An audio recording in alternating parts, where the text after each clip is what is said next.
Sho uyakholwa avume bese yalunga. Bese yalunga bese enze njani bazalwane? Kelo seqweni kwakho bethi mkhombe kanje. Njani uyakholwa avume ngomlomo wakhe. Bese yalunga. Bese yasindiswa. Bese kuyaphelela bazalwane. So asizukwazi ukuba negebenga esindisiwe. Asizukwazi ukuba amen bazalwane.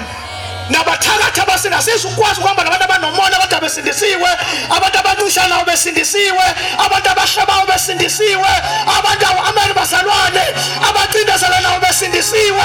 Ngenxa yokuthi iBhayibheli lithi ngokuba umuntu ukholwa ngenhliziyo kube ukulunga, ngomlomo wakhe azivumele yena bese yasindiswa.